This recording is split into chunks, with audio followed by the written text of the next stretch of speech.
Shalom guys, and welcome to another update on the situation in Israel. So we begin with an amazing news from Jabalia in the Gaza Strip. As predicted, the elimination of Sinwar has created a domino effect in Gaza. Hamas militants on a massive scale started to give up to the Israeli army. You can see the two Merkava tanks here, and all of those people are Hamas militants that just waved a white flag and gave up. It's amazing that this is happening. Of course, this is just one area of the Gaza Strip, but as I said, the killing of Sinwar has triggered something that cannot be reversed. Hamas knows that their days are numbered and they cannot win this war. Israel is winning. Here is the exact moment when a Merkava tank fires at a building where Sinwar is. This is the moment he got really hurt. But the shot did not kill him, and a drone was sent to see who is inside.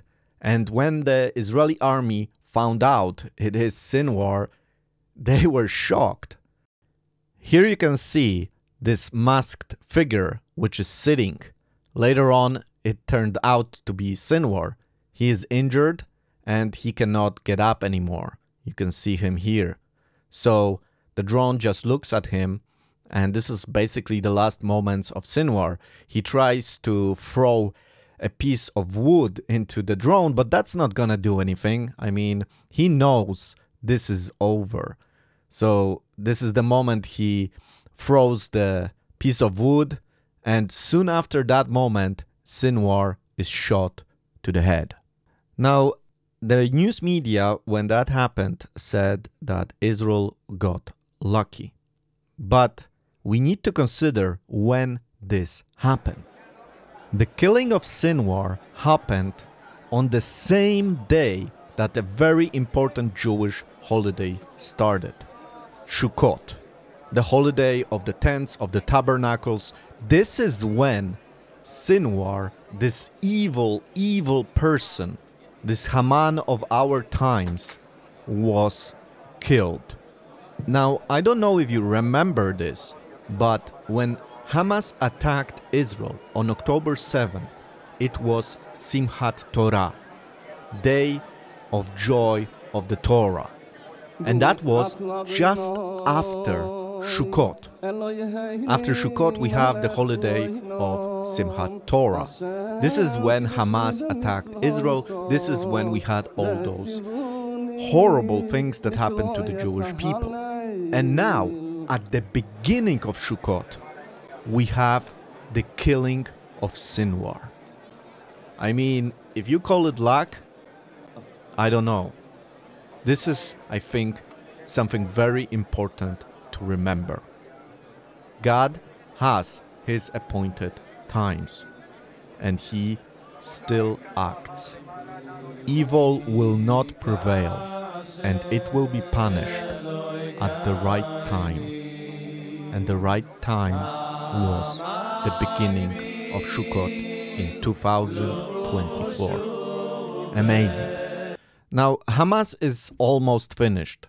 The most important leaders were eliminated by Israel. Here you can see still a few that are alive and are active. Among them, of course, is the brother of Sinwar, which may be the one that will replace Sinwar in Gaza.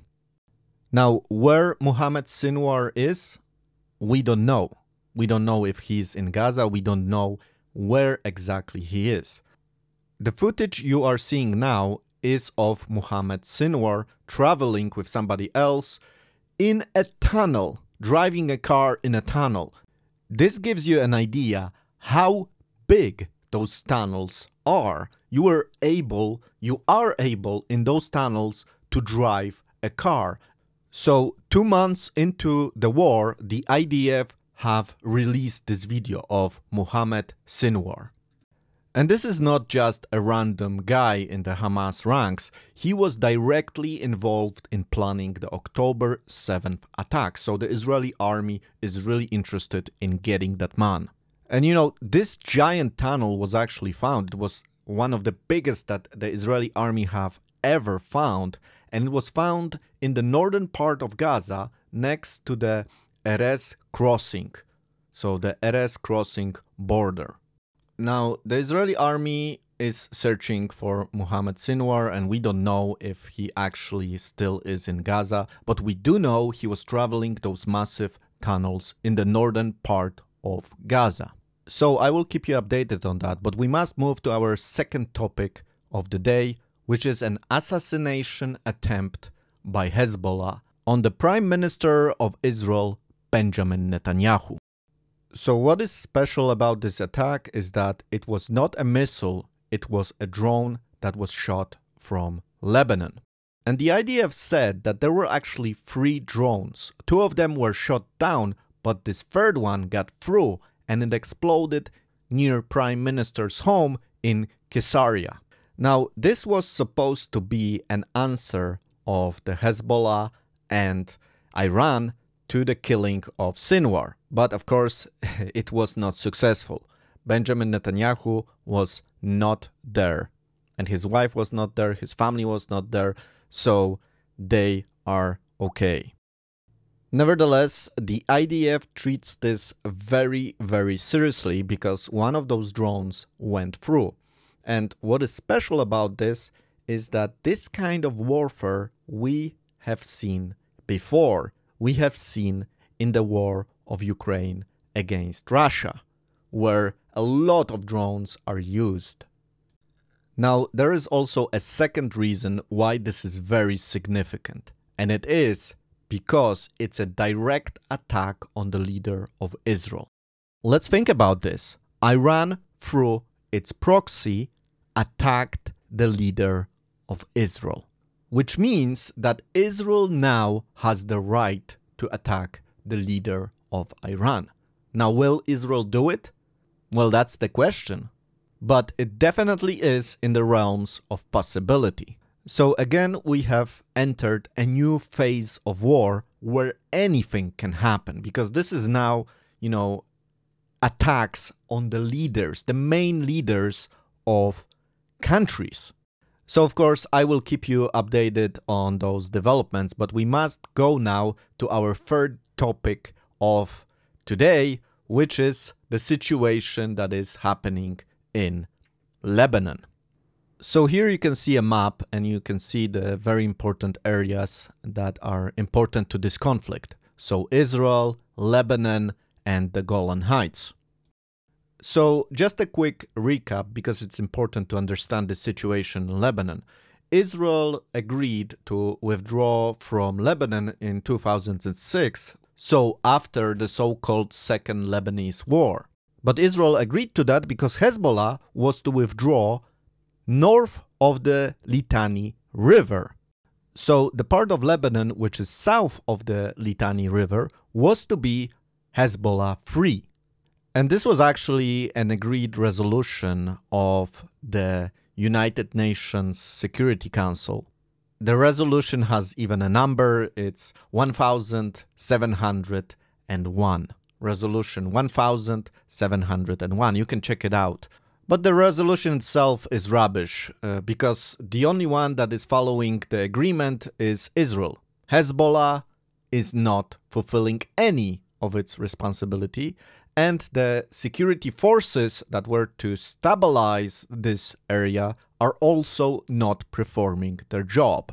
So Hezbollah never followed the rules. They have never moved north of the Litani River, and they have not been disarmed as was supposed to happen in the agreement. And the control of Lebanon was to be taken by the Lebanese government and their forces. But that never happened, and Hezbollah continued to stay south of the Litani River and even pushed around the forces that were supposed to make sure that everybody is following the rules. But they are doing nothing in Lebanon.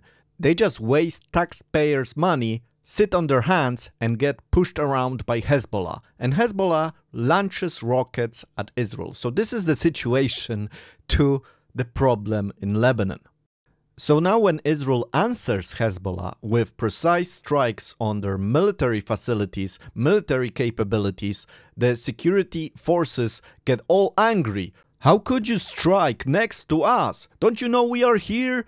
Well, you are here and you're not doing anything, so don't expect Israel to also sit on its hands, because the civilians of Israel are suffering and Israel has had enough. So the situation looks like this. Israel has secured 5 zones in southern Lebanon, and they are controlling now quite a big territory, which serves as a buffer zone between the territory of Israel and Hezbollah. And the aim of Israel right now is to make sure that the agreement from the 2006 resolution 1701 will be fulfilled. If Hezbollah doesn't want to move themselves, Israel will force them to move. So, I hope that today's episode was helpful for you and you were able to learn something new. If you liked the video, please give a like, subscribe to the channel, and please leave a comment. Let me know what you think. Also, I would ask you to please consider supporting the channel. I am doing all the 3D animations myself from scratch. So if you would like to support, if you like those kind of things, you can support me through Patreon or PayPal. I will leave links to those sites in the description of this video.